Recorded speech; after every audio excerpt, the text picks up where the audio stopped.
You like it? Huh? You like it? Happy birthday, Karen!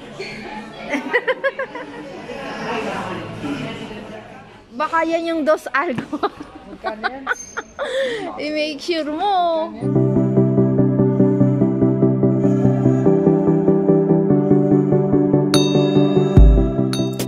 Hola, good morning mula dito sa Madrid, Espanya.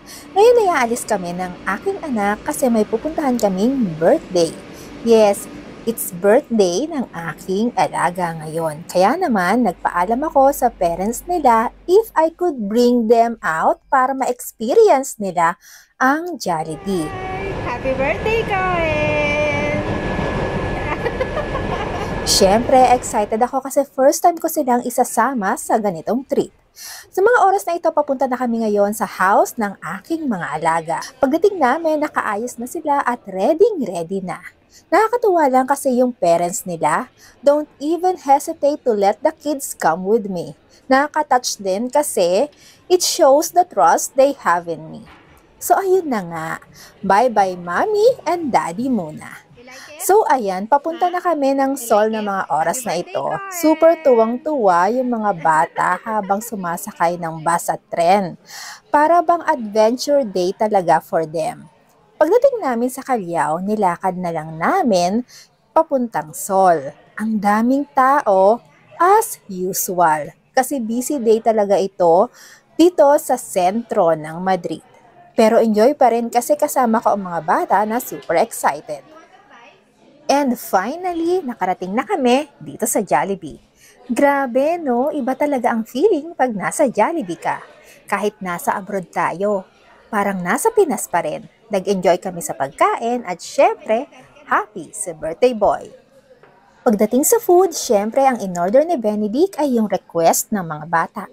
Request nila ang burger at chicken. Last dinagdag ko na din ang spaghetti na akala ko noong una ay hindi nila magugustuhan.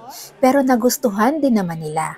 Iba kasi ang spaghetti dito sa Spain. Unlike sa spaghetti ng Jollibee ay manamis-namis. And for dessert, binilhan sila ni Benedict ng mango sundae. How is it? You like it?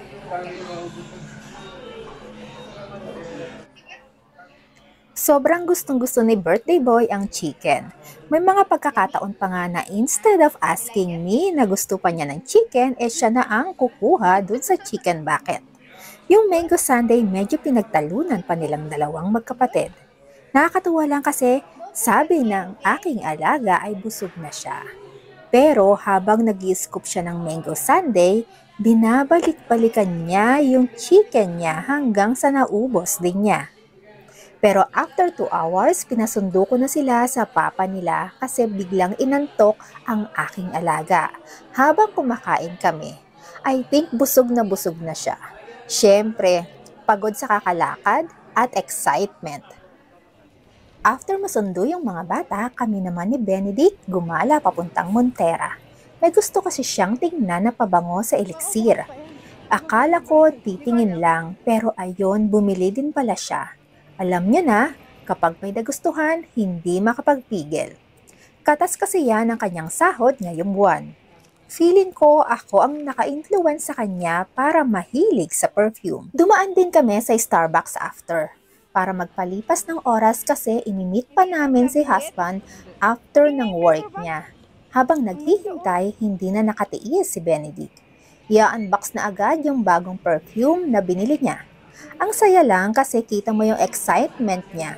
He is so responsible dahil hindi naman niya kinakalimutan ang adult responsibilities niya like yung pagbabayad ng kanyang bills. Kaya wala kaming problema. Kaya naman hinahayaan ko lang siya na i-enjoy yung mga bagay na gusto niyang bilhin kasi pinagpagura naman niya yon. Pero syempre, with guidance. Lagi kong pinapaalala na mag-save kada buwan at dapat naka-budget kung magkano lang ang dapat niyang gastusin. Ayan talaga yan. Ang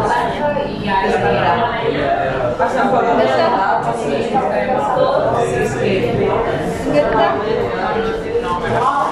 Pero malaki na to? Oo. Anong size na? Bigaw?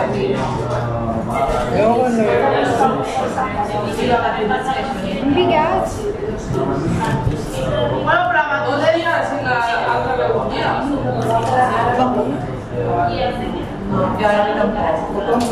Talagyan pa lang ito. Mamahalin na. May mango. Madami pa ba ako? Yan na. Yung pabango mo bakit wala sa box? Para din ako ano. Alam mo bang mas malagal ang buhay ng pabango kapag nasa box pa?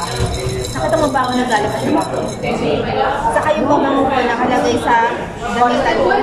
Hindi sa naaasawan. Damitan mo? Oo, sa likod. Kasi kailangan ng pabango nakalagay sa dark place. Finally, dumating na si husband. Nung dumating si husband, pumunta kami dito sa Media Mart kasi kailangan ko talagang bumili ng bagong wireless vacuum cleaner. Nasira kasi yung aking 6 years old na vacuum cleaner. Medyo nagtagal kami sa pinagpilian ko kung Xiaomi ba o Rowenta ang bibilhin ko. Almost same price range sila. Around 125 euros to 160 euros kasi medyo mahirap pumili. Pero after checking specs and features, I finally decided to go with Rowenta. Cash ko siyang binayaran, alam niyo na. Yes, cash ko siyang binayaran kasi ako yung tipo ng taong ayaw na ayaw ng utang. Kung kaya ko rin lang na i-cash, ika-cash ko siya. Medyo nahihirapan kami pumili talaga sa dalawang brand na pinagpilian ko kasi yung Xiaomi ay may handle to carry. Pero ang Rowenta box, walang handle to carry. Pero I decided to go with Rowenta pa rin. Rowenta? 125? Okay na din. Saan yan? Alam naka-dessert pero ito.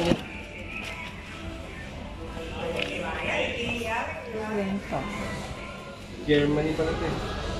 Germany yung Rowenta.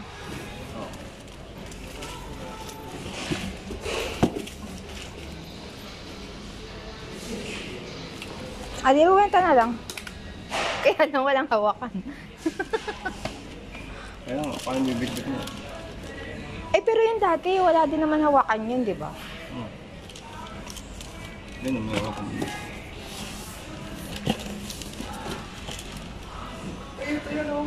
Alin?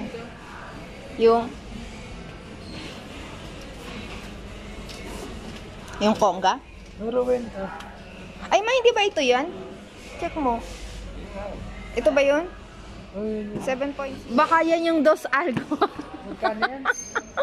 I-make sure mo. 125. And that's it for today's adventure. From birthday Jollibee treat with the kids hanggang sa little shopping and family time. Before we end this video, kung bago ka dito sa aking channel, please subscribe to my channel at i-click mo na din pati ang notification bell para updated ka sa mga future videos ko.